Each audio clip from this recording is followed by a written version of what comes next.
Bonjour à tous, on est le 10 juin 2022 et bienvenue dans la première vidéo de la rénovation de mon garage.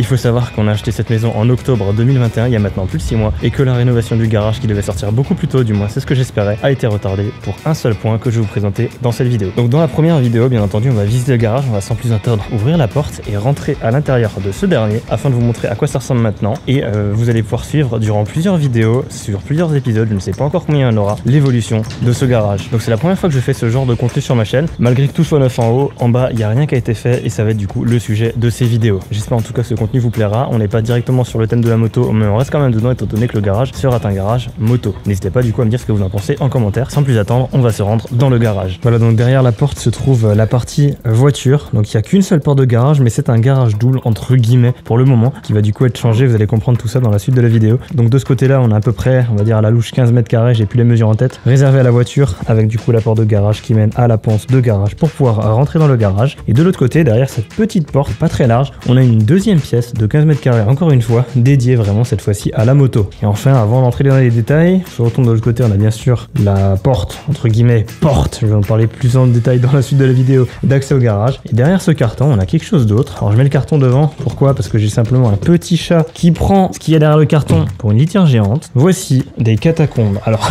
il y a une petite lumière quand même, un peu luxueux là-dedans, tac, quand même. Voilà, bon, c'est un ancien vide sanitaire qui va être retapé. J'ai envie d'en faire quelque chose. Ça fait 8 mètres carrés. Par contre, la hauteur sous plafond est de 1m30 à peu près. Donc c'est pas exploitable, on tient pas debout dedans. Là, ça fait 40 cm d'ouverture. C'est pas le top du top pour rentrer dedans. Mais je vais vous expliquer ce que j'ai prévu de faire avec, potentiellement si c'est faisable, car c'est vraiment pas sûr que ce soit faisable. Donc bref, dans un premier temps, pour parler un petit peu de la maison, il faut savoir du coup qu'à l'étage, tout est neuf, tout a été refait et qu'à la base, c'était une cabane. Donc forcément, la rénovation, l'ajout de carrelage, de murs, parce qu'il y a un étage qui a été rajouté carrément. Donc maintenant, il y a 3 étages en comptant le grenier. Il y a des dalles qui ont été coulées, tout a été alourdi. C'est pourquoi on peut constater le long des murs qu'il y a du coup des poutres en bois qui ont été rajoutées partout et également au plafond, toutes les poutres ont été renforcées pour soutenir le poids de la maison. Pour résumer, on a du coup la partie moto, la partie voiture. Le problème c'est que d'ailleurs pour les motos, un gros big up à Acebag, mais ça, avant que vous me demandiez tous en commentaire ce que c'est, ça s'appelle du U-Turn Moto Mower. En fait c'est simplement pour déplacer la moto sans s'embêter, comme un jeu d'enfant. Ça roule super bien, alors que là actuellement la dalle par terre c'est juste du béton, c'est pas régulier, c'est déjà super top. Donc sur le sol qui va être refait, car tout va être refait, ça sera vraiment un bonheur. On a mis ça parce que justement l'un des problèmes principaux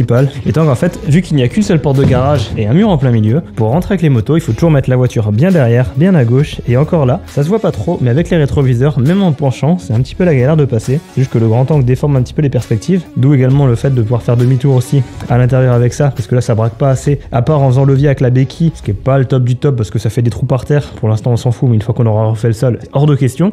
Donc voilà, on a installé ça là. Là, pour régler l'ouverture de la porte, c'est un petit peu plus compliqué. On va enlever la porte, tout simplement. Donc il faut savoir que là, le mur, ici et là, mesure de là à de là, 5 mètres 50. C'est pas un porteur à la base, étant donné qu'il fait moins de 15 cm d'épaisseur. Sauf que, vu le poids qui a été rajouté, il a dû être doublé, du coup, par ces petits morceaux. Petits, ça fait quand même quasiment 15-20 cm d'épaisseur, le bois. Là, la toute grosse, elle en fait 20. Donc ça a été doublé par ça, justement, pour soutenir la maison. Donc là, l'idée va être, du coup, d'additionner cette surface avec celle-ci, donc 15 mètres carrés environ, plus environ 15 mètres carrés, pour avoir un garage d'une surface totale de 31 mètres carrés. Et là vous allez me dire, mais 15 plus 15 ça fait 30, pas 31. Oui, certes, sauf que le mur par terre, il prend de la place au sol, et une fois qu'on l'enlève, on gagne 1 mètre carré. Et à plus de 3000 balles de mètre carré, on va pas cracher dessus, hein, tout ce qu'il y a à prendre est bon à prendre.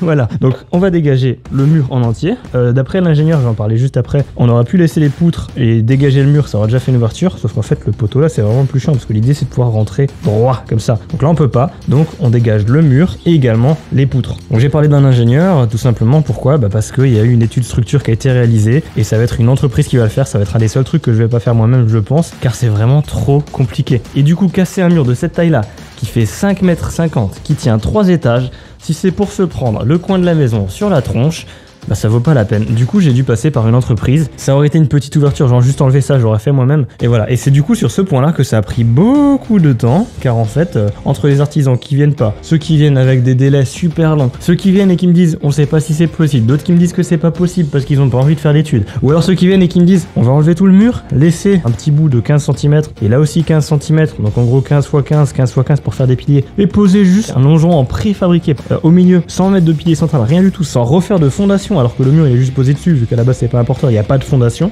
Clairement, même moi qui suis pas maçon, je sais que c'est pas possible, et d'autres maçons me l'ont confirmé après, et je pense que s'il y a des maçons qui regardent la vidéo, vous vous doutez bien que également c'est n'importe quoi. Donc je suis passé par une autre boîte, alors c'est pas donné, et c'est pour ça que la vidéo est sponsorisée par Quadlock, et voilà, est-ce que j'ai besoin encore de les présenter? Regardez-moi ça, le meilleur support de téléphone pour moto, on le met, on clipse et ça marche nickel. Mais regardez-moi ça, si c'est pas magnifique, je peux voir qu'il y a une belle route avec plein de virages devant moi, mais un beau camion aussi. Donc malheureusement je vais pas pouvoir attaquer à cause de lui, donc je peux bien entendu vous parler tranquillement de Quadlock, le meilleur support de téléphone qui existe pour mettre votre téléphone sur votre moto et ainsi ne jamais être perdu, car vous avez votre GPS. En plus, avec le système anti-vibration, le téléphone n'aura jamais la caméra endommagée. Vous pouvez également rajouter un système de chargeur sans fil qui se branche en USB sur votre moto ou directement sur la batterie après le contact pour pas la bouffer. Bref, il y a énormément de choses, que ça soit pour la voiture, pour la moto, etc. Vous avez des nouvelles coques qui sont les coques MAG, c'est celle que je vous ai montré juste avant en le tournant, donc n'hésitez pas à aller faire un tour sur le site, le lien est en description, et avec le code SCRAT10 vous avez 10% de réduction sur l'intégralité du site, donc c'est le moment de vous faire plaisir. Et moi je vous laisse du coup sur la vidéo et je continue de vous expliquer mon projet garage.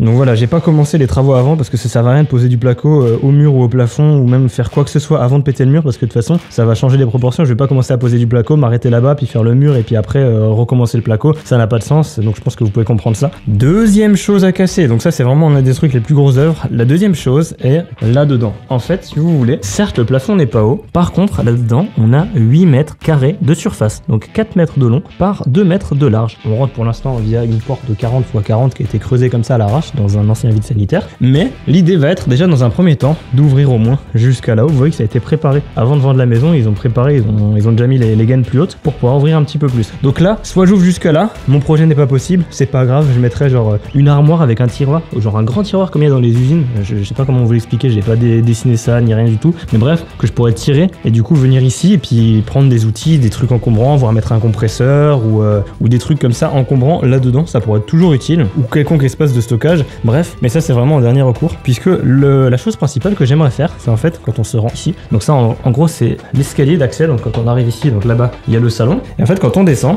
on arrive ici. Donc actuellement l'entrée c'est ça, vous voyez que ça a été vraiment ouvert à l'arrache, c'est pas super plat, donc soit je refais ça à plat, je laisse ça comme ça. Le problème c'est que j'aimerais bien augmenter un petit peu la hauteur ici, sauf que là il y a un longeron qui passe qu'on peut pas enlever parce que si on l'enlève, ça repose sur plus rien, faudra mettre un pilier et on pourra pas mettre de pilier, et si on faut mettre un longeron, bah en gros ça ferait beaucoup de travaux pour quand même remettre un longeron ici, parce que ça c'est quand même du métal qui porte pas mal de choses, pour gagner juste 3 cm moyen. Donc en gros ça on va pas le faire, mais pour vous donner un ordre d'idée, je fais 1m87, je mets la caméra actuellement au niveau de mes yeux, voilà, vous voyez le problème. Donc entre là où il faut se baisser et là où il faut enjamber, c'est pas ouf. Donc en fait l'idée va être qu'en descendant les escaliers, ici, la lumière c'est un tout super chiant, voilà, ici là, je fasse un trou, donc là je laisserai un petit peu de matière en haut, pour mettre un longeron ici, un petit IPN, un chevet ou voire même une poutre, parce qu'en gros je vais pas ouvrir de trop, je vais ouvrir une porte par exemple de 80 cm, en gros pour arriver là. Ça ici ça sera fermé, soit avec du parpaing, soit juste du placo et de l'isolant en soi, parce que c'est juste une cloison, ça n'a pas besoin d'être super solide, donc ça sera définitivement fermé. Et puis là, j'ouvrirai en grand, donc un petit peu plus haut, pareil, petit IPN, et jusqu'en bas, donc là ça va être assez mastoc à enlever, parce que vous voyez que niveau épaisseur, là on est plus sur du 40 voire 50 cm d'épaisseur, et c'est que de la pierre, donc ça va être un bonheur à ouvrir, mais bref, ça ne se fera que dans le cas où, après que j'ai creusé mon trou, puisque là-dedans, le but va être de creuser un trou pour vérifier si les fondations de ces 4 murs-là arrivent jusqu'en dessous du niveau, donc à savoir ce niveau de sol là, aussi bas pour les murs ici. Pour vous expliquer, si les fondations descendent jusqu'en bas, donc à savoir environ 60 cm plus bas ici, je peux creuser, descendre le niveau du sol et faire une pièce où je pourrais tenir debout dedans, parce que là c'est juste pas possible. Si c'est pas possible, j'espère que c'est possible, parce que si c'est pas possible, c'est super chiant, il faudra refaire des fondations pour renforcer, et du coup je perds, on va dire 30 cm sur chaque côté de chaque mur, donc en gros la pièce de 8 mètres carrés, elle va passer à une pièce de, allez, je sais pas, même pas 4 mètres carrés, donc c'est vraiment pas top du top. En dernier recours ça peut le faire, mais je pense pas que je le ferai, parce que ça serait vraiment trop de pertes et beaucoup de travaux pour pas grand chose. Mais si jamais ça descend par miracle jusqu'au niveau du sol ici, bah je pourrais du coup tout ouvrir, descendre le niveau du sol, faire une pièce, fermer là-bas, et en gros servir de cette pièce là comme comme une salle de pause, parce que l'idée ici, une fois que ça sera rénové, je vais pas tout vous spoiler non plus dans cette vidéo parce qu'il y a beaucoup de choses, j'ai beaucoup d'idées, j'ai plein de choses qui vont encore changer par la suite, mais là ça sera l'endroit pour vraiment bricoler la moto, ce sera du coup un petit studio de tournage, parce que je vais commencer à faire des vidéos mécaniques, bricolage, etc. en plus des motovlogs, et en fait du coup, si on peut avoir une deuxième pièce avec du coup, pourquoi pas un petit frigo, un mini-bar, des petites chaises de bar pour se poser, un canapé, et surtout des meubles spéciaux dédiés pour les affaires moto, qui sont actuellement dans des petits meubles Ikea, qui sont vraiment pas faits pour, vous voyez, qui tient un peu la gueule, je sais pas si ça se voit à la caméra, mais avec le poids des combinaisons et tout, il commence un petit peu à se déformer, parce que ça pèse quand même pas léger tout ça, et puis que les meubles c'est limite c'est du carton en fait. C'est pas limite, c'est du carton avec un petit peu de bois autour. Donc voilà, l'idée va être de se créer ici un petit vestiaire. Donc en gros comme un sas, on entrera par là, du coup si j'ouvre, donc de ce côté là-bas, on arrive ici, là on a de quoi se changer. Donc je mettrai aussi du sol bien stylé qui va avec, le canapé, et puis voilà, 8 mètres carrés, donc c'est pas dégueulasse. C'est la taille de 2 appartements parisiens qui sont loués à 2000 balles par mois pour avoir les chiottes, la cuisine et la salle de bain dans la même pièce.